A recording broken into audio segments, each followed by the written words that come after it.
எல்லோருக்கும் வணக்கம் நண்பர்களே. பிரேக்கிங் நியூஸே மொத்தம் 3 பிரேக்கிங் நியூஸ் இருக்குது. ஃபர்ஸ்ட் ஆஃப் ஆல், போன வாரத்தில் வந்த பிரேக்கிங் நியூஸ், பெட்ரோலை கம்மியாக உபயோகப்படுத்துங்க, தங்கம் வாங்காதீங்க அப்படின்ற ஒரு மிகப்பெரிய ஒரு பிரேக்கிங் நியூஸ்க்கே 1000 பாயிண்ட்டுகள் நம்மளுடைய நிஃப்டி விழுந்தது.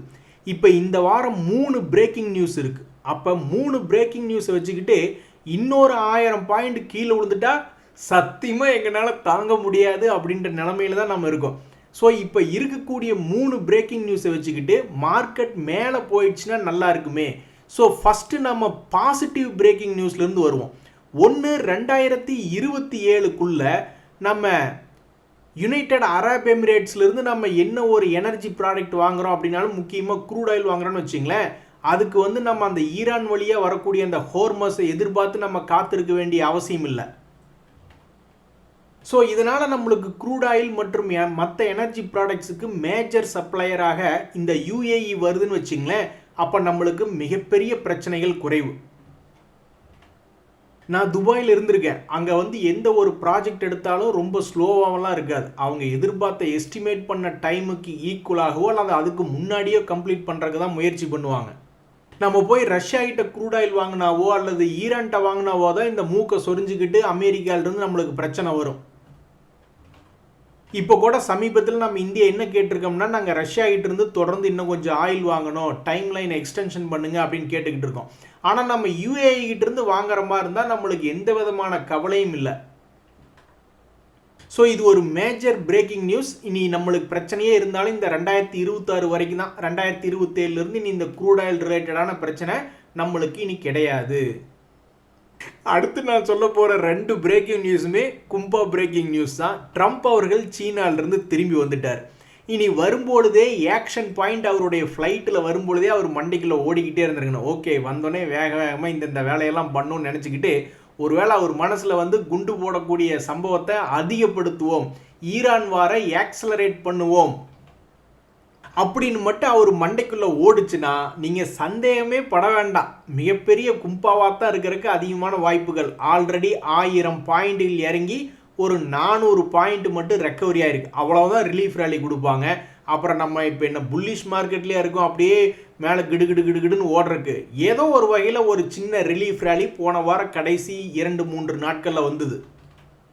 இப்போ இந்த வாரம் தொடங்கும் பொழுது நம்ம கரெக்டாக சென்டர் பாயிண்டில் இருக்கோம். ஸோ இங்கிருந்து ஃபஸ்ட்டு நம்மளுக்கு பேட் நியூஸ் அதிகமாக இருக்கிறதுனால முதல்ல கீழே குமிஞ்சு பார்க்கையில் ஒரு 1000 பாயிண்ட் தள்ளி எங்கே இருக்குது அப்படின்னு பார்த்தீங்கன்னா, அந்த கேப்பை ஃபில் பண்ணக்கூடிய 22,300 பக்கத்தில் இருக்குது. ஸோ ஆல்மோஸ்ட் மறுபடியும் ஒரு 700 பாயிண்ட் நம்மளுக்கு குறைச்சலாக அடுத்த வாரத்தில் இருக்குமா? எதனால் இந்த க்ரூட் ஆயில் தொடர்ந்து 5 நாட்களாக சிங்கம் மாதிரி மேலே போய்கிட்டு இருக்கிறதுனாலையும், இனி ட்ரம்ப் அவர்கள் வந்து புதுசாக ஈரானில் ஏதாவது ஒரு தகவல்களை சொல்லும் பொழுதும் பெருசாக ஒரு 700 பாயிண்ட் அடுத்த வாரத்தில் இறக்கம் வருமா? இல்லை ட்ரம்ப் அவர்கள் வந்து நாங்கள் சீனா கிட்ட பேசிட்டோம், போரை தணிக்கிறதுக்கு தான் நாங்கள் பார்க்குறோம் அப்படின்ற மாதிரி ஏதாவது பாசிட்டிவ் செய்தி கொடுத்து மறுபடியும் மார்க்கெட் போன வாரத்தினுடைய ஹை வந்ததுனாவே போதும், அதுவே கிட்டத்தட்ட 800 பாயிண்ட் தள்ளி இருக்குது. ஸோ இப்போ ஸ்டாக் மார்க்கெட்டில் எங்களை மாதிரி இருக்கக்கூடிய ட்ரேடர்களுடைய ஒரே எதிர்பார்ப்பு ஒரு 800 பாயிண்ட் வாலடிலிட்டி மேலேயோ கீழேயோ வருமா? அதுலேயும் கீழே வந்தால் சத்தியமாக எங்களால் தாங்க முடியாது, அது மேலே வரணும் அப்படின்ற மாதிரி வேண்டிக்கிறது தான். நண்பர்களே, இந்த சமயத்தில் தான் பல ரீட்டைல் மக்கள் என்ன பண்ணுவாங்கன்னா, ஸ்டாக்குகளை வாங்கினா இருக கட்டி பிடிச்சி அப்படியே கோந்துக்குவாங்க. அது எவ்வளவு தூரம் கீழே இறங்கினாலும் பரவாயில்ல, மறுபடியும் மேல் நோக்கி வரும்பொழுது நாங்கள் பார்த்துக்கிறோம் அப்படின்ட்டு. ஆனால் இந்த எஃப்ஐஸ் என்ன பண்ணுறாங்க, நினச்சா உள்ளே வர்றாங்க, நினச்சா சேல் பண்ணுறாங்க. அவங்க ப்ராஃபிட்டில் சேல் பண்ணுறாங்களா, நெகட்டிவில் சேல் பண்ணுறாங்களான்னு தெரியல, பல லட்சம் கோடிக்கு சேல்ஸ் பண்ணுறாங்க. அவங்க சேல் பண்ணுறதுனாலேயே பல ஸ்டாக்குகள் மேலே ஏற வர முடியாமல் தவிக்குது. இந்த சமயத்தில் ஒரு கான்செப்ட் என்னென்னா, எஃப்ஐஸே எங்களுக்கு வேணாம்ப்பா, மொத்தமாக டிஐஸ் வந்து முடிஞ்சால் எங்களை தாண்டி வந்து இந்த ஸ்டாக்கை கீழே இறக்கி விடு அப்படின்ற மாதிரி நிறைய ஃபேமஸான பங்குகளாக இருக்கணும். ஆனால் அது டிஐஸ்னுடைய கட்டுப்பாட்டில் இருக்கணும். டிஐஸ் பார்த்து விற்கும் பொழுது எஃப்ஐஎஸ் வாங்கிக்கிற மாதிரி இருக்கணுமே ஒழிஞ்சு, எஃப்ஐஎஸ் வந்து பெரிய அளவில் விற்கிற மாதிரி இருக்கக்கூடாது. ஸோ டிஐஸ்னுடைய பாதுகாப்பில் இருக்கக்கூடிய சில ஷேர்கள் அப்படின்றது ஒரு 8 ஷேர்களை இப்போ நம்ம இந்த வீடியோவில் பார்க்க போகிறோம். எதுக்கு? பல பேர் வந்து இந்த எஃப்ஐஎஸ்னுடைய தொல்லையே எங்களுக்கு வேணாம், டிஐஸ்னுடைய கட்டுப்பாட்டில் இருக்கக்கூடிய அவர்கள் அதிகமாக வாங்கி வைத்திருக்கக்கூடிய ஷேர்களுடைய லிஸ்ட்டுகளை பார்த்துக்கணும் அப்படின்ற மாதிரி பல பேர் கேட்டுக்கொண்டதற்கு இணங்க இன்றைய செய்தி, இன்றைய நியூஸில் வந்து என்ன பார்க்க போகிறோம்னா, டிஐஸ்னுடைய அதிகமான ஹோல்டிங் பர்சன்டேஜ் இருக்கக்கூடிய ஷேர்களை தான் இப்போ நம்ம பார்க்க போகிறோம். அதில் ஃபஸ்ட்டு வந்து ப்ரீமியர் எக்ஸ்ப்ளோசிவ்ஸ் அப்படின்ற ஒரு ஷேர்.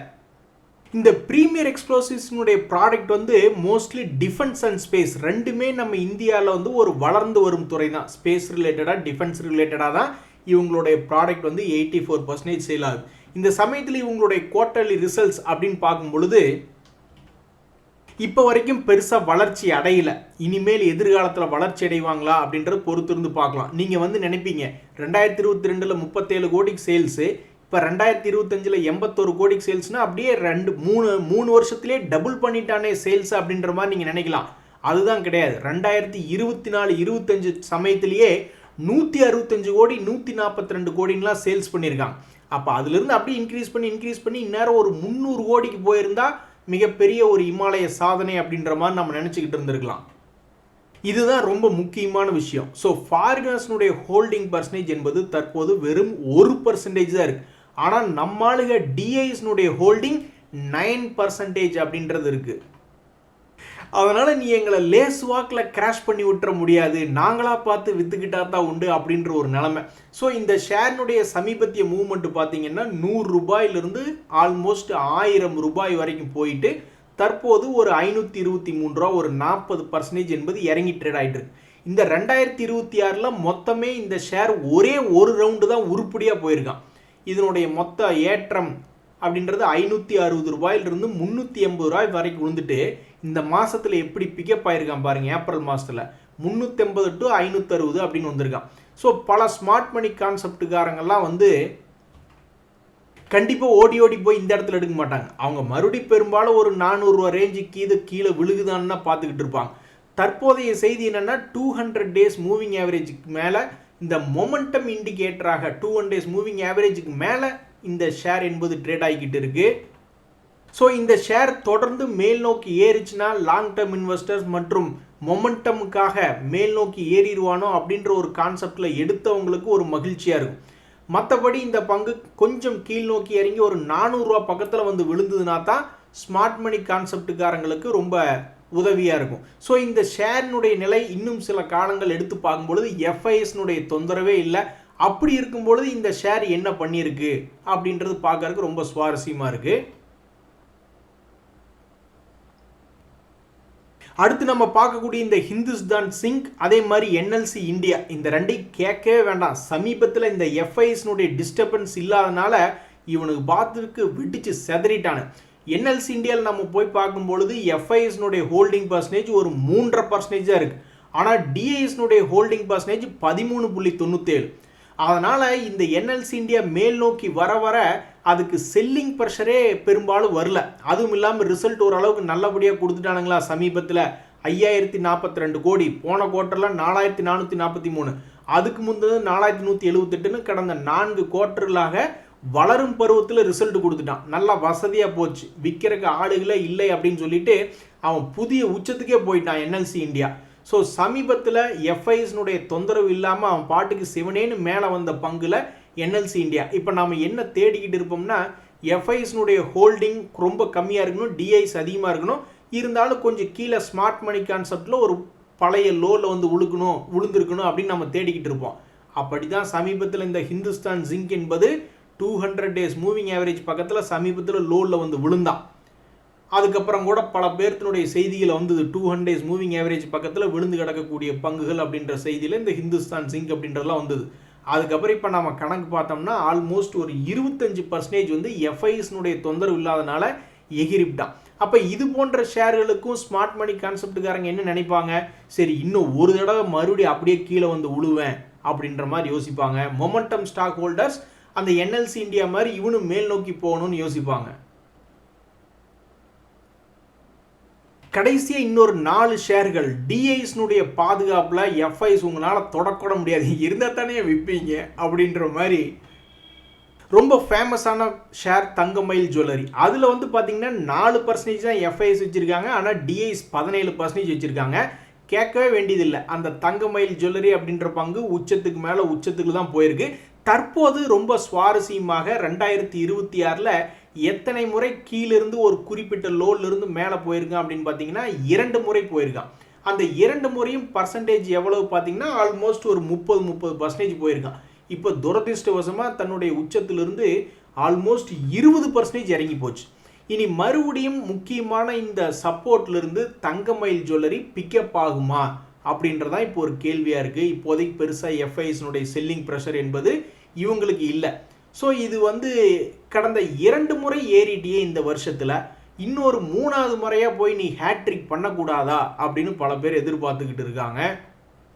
அது கீழே விழுக போகிறதா அல்லது மேலே வருதா அப்படின்றது பொறுத்து இருந்தால் பார்க்கணும். எது எப்படியோ எஃப்ஐஎஸ்னுடைய டிஸ்டர்பன்ஸ் அதில் அதிகமாக இல்லை. ஸோ இந்த சாரதா கிராப்கெம்மும் பார்த்தீங்கன்னா பாருங்கள், டிஐஎஸ் ஹோல்டிங் இருக்கக்கூடிய பங்குகள் எப்படி வாலட்டிலிட்டியாக புதிய இப்போ நம்ம பார்த்ததில் எந்த ஷேருமே கீழே போய் பல்லாங்குழி விளையாண்டுக்கிட்டு இருக்கல. ஒன்றா புது ஹை போயிருக்கான், இல்லைன்னா ஹையிலிருந்து லேசாக கீழே இறங்கியிருக்கான். இந்த சாரதா கிராப்கெம் அப்படின்ற பங்குமே சமீபத்தில் அதுலேயும் குறிப்பாக நேற்று ரிசல்ட் சீசனில் தான் இறக்கி விட்ருக்கான், இல்லைன்னா அவன் பாட்டுக்கு 7 மேலே தான் இருந்தான். ஆனால் இது நம்பர் ஆஃப் டைம்ஸ் போனது ஒரே ஒரு ரவுண்டு தான், ஒரே ஒரு ஒத்த ரவுண்டு தான் போயிருக்கான். 2வது ரவுண்டு பாதியிலேயே அவனை பாவம் கழட்டி விட்டுட்டாங்க. இப்போ மறுபடியும் தன்னுடைய முக்கியமான 2 days மூவிங் ஆவரேஜ் சப்போர்ட் ஏரியாவில் விழுந்திருக்கக்கூடிய சாரதா கிராப்கெம் அடுத்தது தன்னுடைய மூவ்மெண்ட்டை பழையபடி மேல் நோக்கி கொண்டு போய் வைக்குமா? 2வது ரவுண்டாக இது ஒரு ரவுண்டே கணக்கே கிடையாது, ஒரே ஒரு ரவுண்டு தான் கணக்கு. ஸோ அப்போ 2வது ரவுண்டை இந்த வருஷத்தினுடைய பிற்பகுதியில் கொண்டு போய் மேலே வைக்குமா அல்லது புதிய லோ ப்ரைஸுக்கு வருமா அப்படின்றத பொறுத்து இருந்து பார்க்கணும். கடைசியாக ஒரு பங்கு, இப்போ நம்ம பார்த்துருக்கக்கூடிய செக்டர்கள் பலதுமே ரொம்ப டிஃப்ரெண்ட்டான செக்டர். இப்போ சமீபத்தில் வீக்காக இருக்கக்கூடிய ஐடி துறை சார்ந்த பங்குகளோ அந்த மாதிரி இல்லை, ஒவ்வொருத்தரும் ஒவ்வொரு செக்டர். அதில் இந்த டிசிஎம் ஸ்ரீராம் என்பது ஒரு டைவர்சிஃபைடு செக்டர். இப்படி இருக்கக்கூடிய இந்த டிசிஎம் ஸ்ரீராமில் பார்த்தீங்கன்னா 8.5% நம்ம டிஐஸ் தான் அதிகமாக ஹோல்டு பண்ணிக்கிட்டு இருக்காங்க. இப்படி இருக்கக்கூடிய ஷேருமே இந்த வருஷத்தில் பார்த்தீங்கன்னா எந்த டிஸ்டர்பன்ஸ் இல்லாமல் அவன் பாட்டுக்கு ஒரு தடவை 1000 ரூபாய் ரேஞ்சிலிருந்து 1300 30% சமீபத்தில் ஏறி இருக்கு. அதே மாதிரி இந்த ஷேருமே தன்னுடைய உச்சத்துக்கு பக்கத்தில் தான் ட்ரேட் ஆகிக்கிட்டு இருக்கு. இனிமேல் என்ற நாடு கேரளம் அப்படின்னு சொல்லுவாங்க இல்லையா ஒரு படத்தில் காமெடி விவேக் அவர்கள், அது மாதிரி டிஐஸ்னுடைய பாதுகாப்பில் இருக்கக்கூடிய சில 8 பங்குகள் எக்ஸாம்பிளுக்கு எப்படி சமீபத்தில் ட்ரேட் ஆகிருக்கு. வீக்கான செக்டர் எடுக்கல, ஓரளவுக்கு டிஃப்ரெண்ட்டான டைவர்சிஃபைடு செக்டர் எடுத்து பார்த்து டிஐஸ்னுடைய கட்டுப்பாட்டில், அதாவது அதிகமாக விற்கணும்னு முடிவெடுக்கணும்னா டிஐஸை முடிவெடுக்கணும். அப்புறம் என்ன ப்ரொமோட்டர் அடிக்கடி விற்க போகிறாங்க கிடையாது. பெரும்பாலும் இந்த எஃப்ஐஎஸ் டிஐஸ் தான் பெருசாக பல்க் டீல் பிளாக் டீல் என்னத்தையாவது விற்றுக்கிட்டு வாங்கிக்கிட்டு கிடப்பாங்க. அப்படி இருக்கும்போது அதிகமாக டிஐஸ் கையில் இருந்ததுன்னா அவங்க அதிகமாக விற்க மாட்டாங்க அப்படின்ற ஒரு சின்ன, இங்கே பாருங்கள் எத்தனை வருடங்களாக பெருசாக அதனுடைய ஹோல்டிங் பர்சன்டேஜில் மாற்றம் என்பதே இல்லை அப்படின்ற ஒரு மிக முக்கியமான இன்னைக்கு நியூஸ் தான் இன்னைக்கு நம்ம பார்த்தோம். இது போக 3 மிக முக்கியமான பிரேக்கிங் நியூஸ் இருக்குது. இதை வச்சுக்கிட்டு நம்மளுடைய மார்க்கெட் அடுத்த வாரத்தில் ஒரு 700 to 800 பாயிண்ட் பெருசாக மேலேயோ கீழேயோ மூவ்மெண்ட் கொடுக்கணும் ஆண்டவா அப்படின்றதான் ட்ரேடர்களுடைய கோரிக்கையாக இருக்குது. இன்றைய தகவல் அனைத்து உங்களுக்கு உதவியான எனக்கு மகிழ்ச்சி. ரொம்ப நன்றி, வணக்கம்.